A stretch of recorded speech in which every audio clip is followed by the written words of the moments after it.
नमस्कार दोस्तों, देखिए हमारे ये समझ में नहीं आता है कि लोग किस हैसियत से खेसारी लाल यादव से बराबरी करना चाहते हैं। चलिए मान लिया you are very good singer, लेकिन फिल्म की बात आएगी तो खेसारी लाल यादव को कोई मात नहीं दे सकता है। अब ऐसा क्यों बोल रहा हूं, किस लिए बोल रहा हूं, आओ बताते हैं इस वीडियो में। बने लास्ट तक, बाकी चैनल पर नया है तो चैनल को सब्सक्राइब कर सकते हैं। देखिए आज से 2-3 दिन पहले की बात है जब बुक माई शो वाले ने संघर्ष 2 को अपने प्लेटफॉर्म पे डाला और बोला आप लोग उस पे जाके वोट करिए, इंटरेस्ट दिखाइए। तो वहां पे जाके आप लोग अभी चेक कर लीजिए, संघर्ष 2 को भी डाला गया, हर हर गंगे को भी डाला गया। हर हर गंगे पे वोट होते हैं 5.1 के, 5000 लोग इंटरेस्ट दिखा रहे हैं। वहीं पे जाके आप संघर्ष को देखिए, उसके दुगना 10,000 लोगों ने, लगभग 9,000 लोगों ने उस पर वोट कर दिया है अभी से। तो आप लोग इसी से अंदाजा लगा सकते हैं कि लोग जो है किस में इंटरेस्ट दिखा रहा है। ठीक है, और कल की बातें हैं, अभी कल की बातें हैं, ज्यादा दूर नहीं जाएंगे। बनारस का जो आनंद मंदिर थिएटर है वो अपने फेसबुक पे एक वोट जारी करता है कि आप किसका फर्स्ट शो देखना चाहते हैं, हर हर गंगे या संघर्ष 2।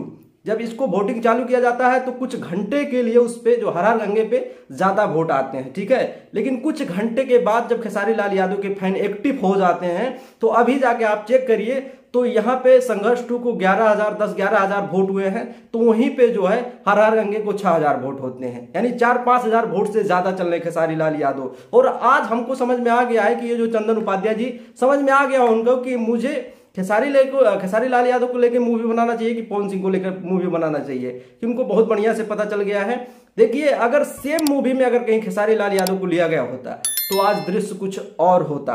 और डायरेक्टर प्रोड्यूसर इतने पागल नहीं हैं। खेसारी लाल यादव जब संघर्ष बनाए तो संघर्ष के बाद भी उनको बड़की मूवी मिली, जैसे उनकी गॉडफादर आने वाली है जो बिग बजट मूवी है, उनकी रंग दे बसंती फिल्म आने वाला है जो भी बिग बजट मूवी है। तो बहुत सारी मूवी उनकी जो लाइनअप है बिग बजट मूवी है, लेकिन पवन भैया का हर हर गंगे के बाद कोई बड़ी मूवी साइन क्यों नहीं किया अभी तक।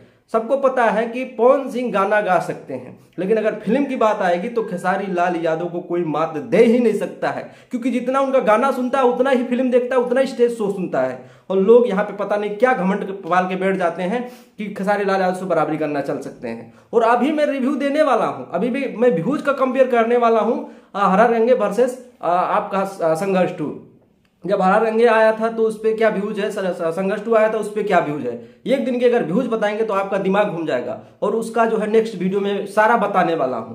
पता नहीं कहां से इतना दिमाग लाते हो, बराबरी करने की बात करते हैं। और अभी तक आप वोट नहीं किए हो तो जाके वोट कर सकते हो। और मैं 90% कहता हूं कि 90% जो सिनेमा हॉल है सब में पहले हमारे संघर्ष 2 को लगाया जाएगा। लिख के ले लो, क्योंकि सबको पता है भाई इंटरेस्ट जनता संघर्ष 2 में दिखा रही है। जब ट्रेजर आया था हमारे हर हर गंगे का तो देखने के बाद में ऐसा लग रहा था कि भाई फिल्म भाई बम्फाड़ है, मजा आ जाएगी। जब ट्रेलर आया तो बोला भाई क्या है भाई, ये तो नॉर्मल कहानी है, गांव घर का झगड़ा दिखाया गया है, गंगा माँ को सफा करने की बात किया जा रहा है। ठीक है, स्टोरी बहुत बढ़िया माना जा रहा है, लेकिन कुछ नया तो नहीं है ना भाई, वही गांव को बुला के। लेकिन जब खेसारी लाल यादव का आप ट्रेलर देखेंगे तो आपको गर्व महसूस होगा, गर्व महसूस होगा। ऐसे ऐसे सीन विदेश में ले जाके शूट कर रहे हैं, फाइट सीन देख लीजिए, खेसारी लाल यादव को बॉडी देख लीजिए, हर एक चीज पे ध्यान दिया गया है। लेकिन पवन भैया के फिल्म में कभी भी चेंजेस नहीं आ सकते हैं, आप लोग मानिए चाहे ना मानिए। बाकी आज आप सबका क्या मानना कमेंट करके बताइए। वीडियो अच्छा लगा तो लाइक मारिए, चैनल को सब्सक्राइब कर लीजिए। नमस्कार।